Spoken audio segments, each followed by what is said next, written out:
இந்த அரசியல் பயணத்தில் மிக மிக மிக முக்கியமான ஒரு காலகட்டத்தில் நாம் இருக்கிறோம். நான் ஏன் இதை இவ்வளோ அழுத்தமாக சொல்கிறேன் அப்படின்னா,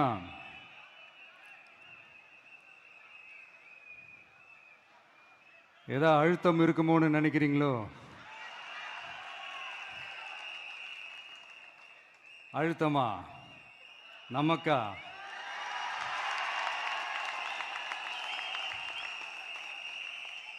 இந்த அழுத்தத்துக்கெல்லாம் அடங்கி போற ஆளா இந்த ஆளு?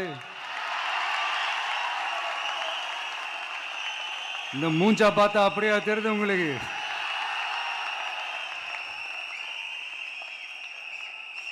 அதனால அப்படியெல்லாம் நடக்காது. அதுவும் முக்கியமா நம்ம கிட்ட அதெல்லாம் நடக்கவே நடக்காது.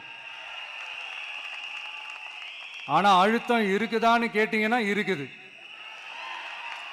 அது நான் இல்லைன்னு சொல்ல வரல. நமக்கு இல்லை, மக்களுக்கு. தமிழ்நாட்டை இதுக்கு முன்னாடி ஆண்டவங்களும் சரி பாஜகவுக்கு அடிமையாக தான் இருந்திருக்கிறாங்க. ஸோ அவங்கள நம்பியும் ஒரு பிரயோஜனமும் இல்லை. இப்போ ஆண்டுகிட்டு இருக்கிற இந்த திமுக அரசாச்சும் நமக்கு ஏதாவது செய்வாங்கன்னு பார்த்தா இவங்களும் அவங்கள மாதிரியே தான். இன்னும் சொல்ல போனால் ஒரு படி மேலே, இன்னும் மோசம். அவங்களாச்சும் நேரடியாக சரண்டர் ஆகி இருப்பாங்க, இவங்க மறைமுகமாக சரண்டர் ஆகி இருக்கிறாங்க. அவ்வளோதான் வித்தியாசம். அதனால நீங்க பார்த்தீங்கன்னா அவங்களோட அந்த வேஷம் கலைஞ்சிடக்கூடாதுன்றதுக்காக இந்த கலர் கலரா கவர்ச்சிகரமான இந்த அறிவிப்புகள்லாம் வெளியிடுறாங்க. நோட்டீஸ் பண்ணியிருப்பீங்கன்னு நினைக்கிறேன்.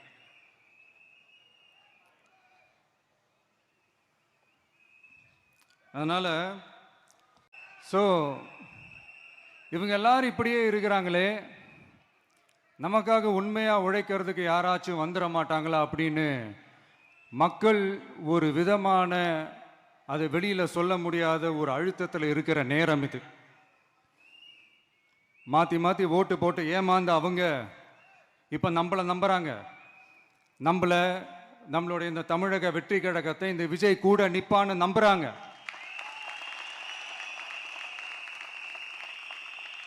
நம்மளை நம்புறவங்களுக்காக நாம நம்பிக்கையோடு இருக்கணும்ல.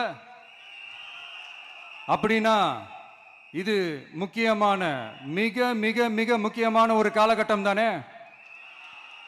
அதனாலதான் அவ்வளவு அழுத்தமா நான் சொன்னேன்.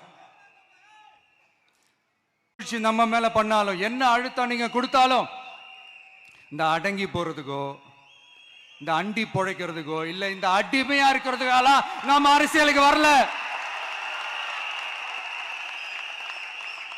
என் மண்ணுக்கும் மக்களுக்கும் யார் என்ன தீங்கு செஞ்சாலும் அதை எதிர்த்து அவங்க கிட்ட இருந்து நம்ம மக்களை பாதுகாக்கிறதுக்காக தான் நம்ம அரசியலுக்கே வந்திருக்கிறோம். அண்ட் முக்கியமா தோழர்களே, இந்த தீய சக்தியோட தில்லு முள்ளுலாம் உங்களுக்கே நல்லா தெரியும். முழிச்சிட்டு இருக்கும் போதே முழியை தோண்டி எடுத்துட்டு போற கூட்டம். அதனால கொஞ்சம் ஜாக்கிரதையா இருக்கணும். நம்ம எல்லாரும் ஒரு நிமிஷம் எனக்காக எந்திரிச்சு நில்லுங்களேன் ப்ளீஸ். நான் சொல்றதை கொஞ்சம் ரிப்பீட் பண்ணுங்க. இந்த 2026 சட்டமன்ற தேர்தலில் நாம எல்லாரும் உண்மையாக உழைப்போம், சத்தியமாக உழைப்போம், உறுதியாக உழைப்போம், ஒற்றுமையாக உழைப்போம். Thank you. Please sit down.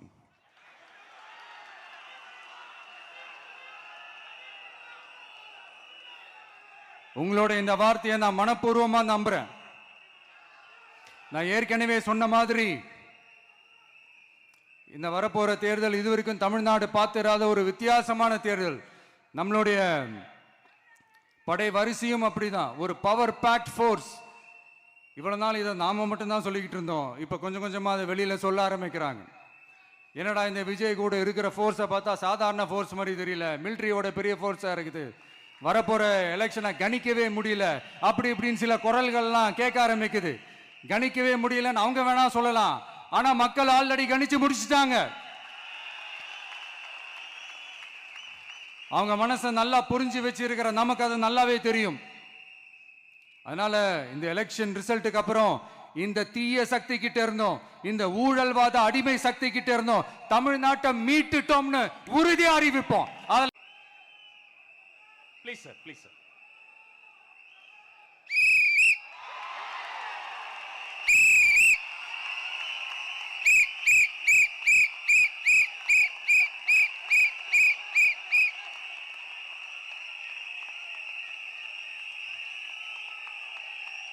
நம்ம சின்னம், உங்கள் சின்னம், நம்மளுடைய வெற்றி சின்னம் விசில்.